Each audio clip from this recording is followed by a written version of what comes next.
You're listening to Snippets from the Summit with your host, Scott McKay. How's it going, gentlemen? This is your main man, Scott McKay, coming at you again with another Snippet from the Summit as part of the Mountaintop podcast from X&Y Communications. Today, we're going to do something a little bit different, but not completely off track. This is going to help you win in life in general. It's definitely a way to be more masculine because you're going to be leading instead of following. You're going to be a victor instead of a victim. But yes, it absolutely has everything to do with your potential success with women also. What we're going to talk about is a mind shift that you can make that reverses your thoughts on competing with other guys and really gives you a chance to step up, win, even if you're not used to it. If you're used to coming in second place or not getting what you want, this is going to turn that around for you very quickly with just one simple mindset shift. To give you an idea of the kind of transformation we're talking about here, remember when I've told you about the golden rule reversed? If you haven't heard about that one before, it's a cornerstone at X&Y Communications, and you can read more about that at deservewhatyouvant.com/TGRR. And what the golden rule reverse says is instead of do unto others as you would have them do unto you, it's not do unto others before they do unto you. Instead, you're actually reversing the scope in the other direction. Whenever someone would seek to do unto you, ask yourself, would you ever do that to someone else in 100 years? And if the answer is no way, then don't accept that. And that's how you will never be manipulated or controlled by someone else ever again. Today's mindset innovation that I'm delivering to you is very similar to that in terms of the look and feel of it. What we're going to talk about today is how to deal with competition from men if you're in sales, if you play a sport, for sure, and especially if there's a certain woman you want. Here's the deal. Whenever you have a competitor, instead of worrying about what that competitor's doing and how they may beat you or if they're going to get there first or if they're going to charm this woman and ask her out and get her before you do, reverse the scope on that view of competition and say to yourself, what is the last thing my competition would want me to do? Another way to look at it would be to say to yourself, if I did what I'm thinking about doing, what would my competition think about it? Would they love the fact that I did that, or would it be their worst nightmare?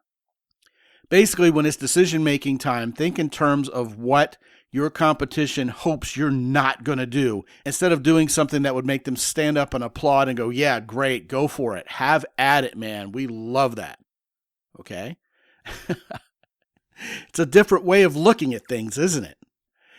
Now, as an admittedly high-level corporate example, but relevant nonetheless, back when I worked at Lucent Technologies, they were starting to bleed money, and they made a decision on a conference call, and they said, we're going to absolutely cut off anything forward-thinking, all the next-generation voice-over IP stuff, all the fiber to the curb stuff, and we're going to focus right now on what makes us the most money, which is the legacy, old telephone switching stuff, the analog switches, et cetera, et cetera. And that conference call absolutely galvanized the concept that I'm talking to you about today in my mind. What a foolish decision by Lucent Technologies to completely abandon everything that's next generation, because the other companies, like the Cisco Systems of the world, are focusing on that, and they immediately, at Lucent Technologies, gave themselves a shelf life. Because they weren't going to be advancing into anything new. And I'm sure Cisco Systems, when they got wind of that particular decision by my company, just did a happy dance, out in Silicon Valley, California, because basically Lucent was saying, we're not even going to compete with you. How does this particular mindset pertain to you in sales? Well, should you follow up with that customer? Should you make them a better deal? Should you be proactive? Should you go beat the street today, knock some doors? Well, ask yourself, what would the competition rather you do? Well, I don't think the competition would want you to do any of that. Competition hopes you stay home, take the day off, watch the game, and knock back a couple of brewskis. and tell your boss that, hey, you know what, I'll get to it. That's what your competition hopes you will do. Do the exact opposite of what your competition hopes you will do. Filter absolutely every decision you make through what would the competition love for me to do versus what would scare them to death if I did it, and do that thing your competition doesn't want you to do. When it comes to women, I think you can already extrapolate this concept out and know exactly what I'm going to tell you. Is there a girl at your college, in your social circle, online, I don't care where that woman is, who you want, who you know other guys want as well? What would the other guy who wants that girl want you to do? Well, he'd want you to stay away from her, be scared of her, automatically assume she's going to reject you, and basically reject yourself and get out of his way so he can get in there and get her instead. What's his worst nightmare? That you actually step up, talk to her, charm her, make her feel safe and comfortable, show up like a big four man, make her fall in love with you, and he never has a chance ever again.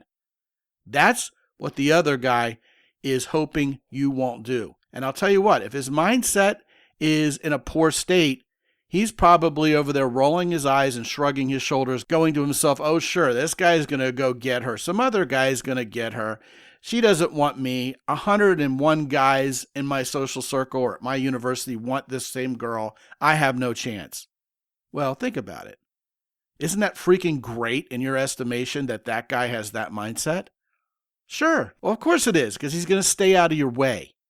Gentlemen, this is incredibly powerful. Whether you're competing with another company for some business somewhere, or you want to get the girl and the other guy not get the girl, the right mindset to have is the one that I introduced you to today. Always ask yourself, what would the competition think of this decision? And then do exactly what the competition would be horrified you're about to do. Want to talk about this or anything else? Scott at mountaintoppodcast.com. Be good out there.